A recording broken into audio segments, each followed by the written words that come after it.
ప్రేమని సహది సాధలరా, కీర్తన భక్తుడు అంటున్నాడు. అందులో ఒక చిన్న మాట రాయబడింది. దావీదు భక్తుడు అందులో లేఖముల రాయి ప్రకారంగా కీర్తన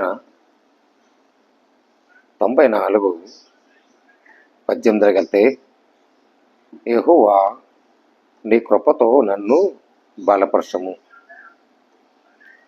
యెహోవా అంటున్నాడు, నేను నిన్ను కృపతో బలపరచాను కదా, కృపతో వెంబడించాలట.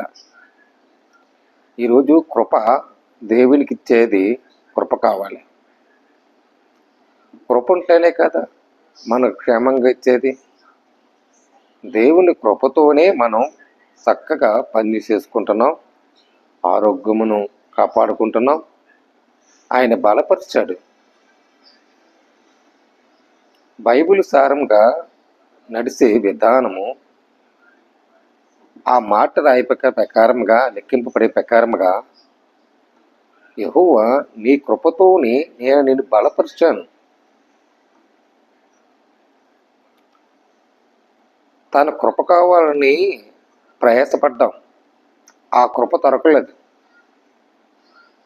కృప కావాలయ్యా, నా కృప కావాలయ్యా అంటే మనం పాపంలో ఉండిపోయాం. పాపంలో ఉండిపోయి కృప పొందక దేవుణ్ణి వెంటాడక అడలపోతున్నాం.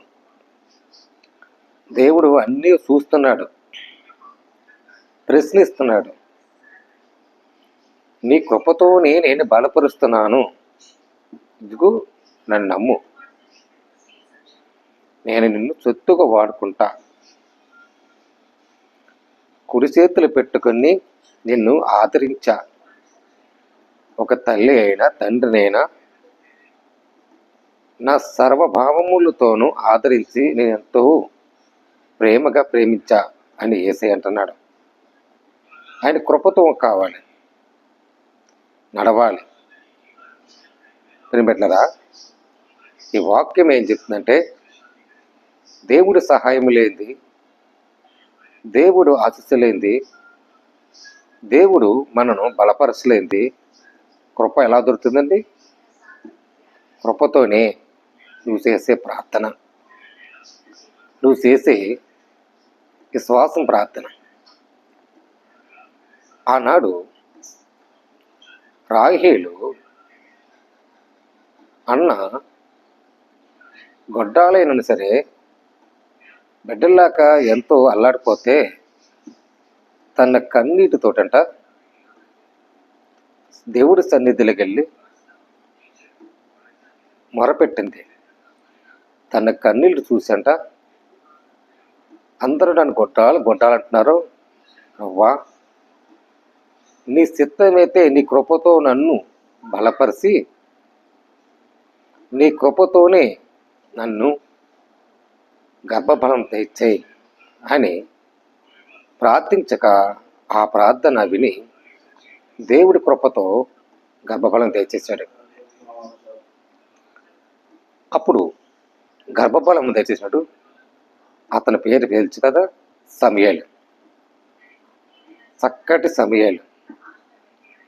సమూయేలు దేవుడిలో నలిగినవాడు, దేవుడు అనుసరించినవాడు, దేవుడు వాడబడినవాడు, వాడుకున్నాడు. ఈ రోజుల్లో కృప కావాలి.